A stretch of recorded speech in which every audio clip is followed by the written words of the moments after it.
For more now, joined from Kiev by Peter Zalmayev. He's the director of the Eurasian Democracy Initiative. Peter, thank you for being with us. We had an advisor to President Zelensky apparently trolling the Russians after the two bases were attacked, saying if the Kremlin did not study astronomy, if it had, they would know if something is launched into other countries' airspace, sooner or later, unknown flying objects will return to departure point. It's all a bit cryptic, but it seems pretty obvious what they're talking about. So assuming Ukraine is responsible for the attacks, how does this raise the stakes, especially considering Vladimir Putin threatened to use all available means to defend Russia, and that was interpreted to include nuclear weapons? Well, indeed, this is, first of all, Ukrainians have perfected this art of trolling, the Russians. And this is another evidence of that. They are not taking full, direct responsibility for what happened. They're being coy about what new technology Ukraine has been able to develop. Believe it or not, there is that, research and development happening on the territory of Ukraine, and some, as far as I know, have been produced. These may have been unmanned flying objects, such as drones, that hit so deep inside Russia. You reported it's 300 to 450 miles deep behind front lines inside Russia. This is a very troubling sign for the Russians. Whether that would lead to any direct escalation, I think this is just kind of absurd to assume that Russia would just wage this war on the territory of Ukraine and not expect anything to hit, to hit it back. You get what you sow, essentially. I wouldn't worry too much about this escalation, because you have to keep in mind, Vladimir Putin has already been at pains to convince the Russians that they are at war not with Ukraine, but they are at war with NATO. So if in the minds of the Russians, Russia is waging war with NATO, what more escalation can you assume? Vladimir Putin has said it was not a bluff, that he would strike with all the weapons to defend its territory. Well, Ukraine has been striking one after another target, once again, coyly, not taking full responsibility behind front lines. This is as deep as they've ever gotten. And Putin does not have a clear answer to that. And I think the deterrence is working.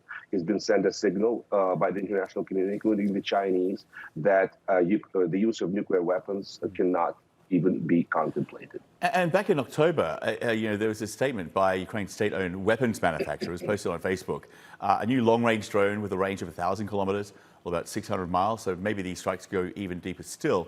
This is significant militarily, but what about in other ways? What's the message here? What impact could this have on Putin and the Russians as a population?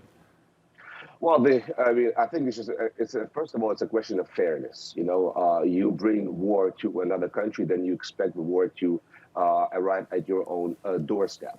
It's already produced waves of concern. The mayors of these towns where it's happened have scrambled to assure their populations that all is well. I wouldn't be certain that it would, be an immediate threat to Vladimir Putin's regime. But if Ukraine develops enough of this technology and is able to strike, once again, these are military targets we're talking about. Some of them apparently were launching pads, staging grounds for these planes that would take off and bomb our territory. So this actually could militarily significantly degrade Russia's ability to wage war against Ukraine. As far as politically, right now, the population of Russia is probably less active and less courageous than the population of China that's risen up against COVID restrictions, and even the women of Iran. Russians, this is a clear, demonstration of what happens to a country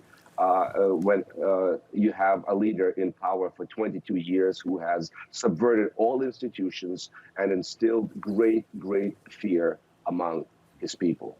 And the immediate response from Moscow was to launch the 8th attack, specifically targeting the power infrastructure in Ukraine. And what is kind of surprising is that it's still functioning. It has a reduced capacity. If anything, this last attack did not include any Iranian drones and seems to be less effective than once before. What's happening here? Well, yes, it seems like they may have run out. The Russians may have run out of Iranian drones. They're now negotiating, apparently, from what we understand, a portion of those drones from Iran. It's not certain they will get those. Then their efficacy has also been significantly degraded. Ukrainians have learned on the go how to shoot down these drones. They're pretty easy to shoot down. Not all of them are, though. And even these ballistic missiles, like you mentioned earlier, 60 out of 70 were shot down. This means that the Western supplied anti-aircraft systems have been very effective. The Pentagon has reported, in some cases, 100% success rate.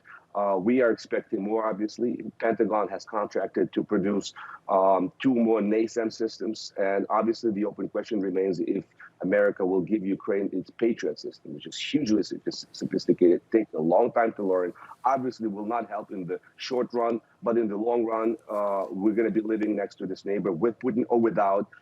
It seems like it's going to be an existential threat to Ukraine for a long time to come. Hey, Peter, thank you so much for being with us. Peter Zalmayev, we really appreciate your time, sir. Thank you.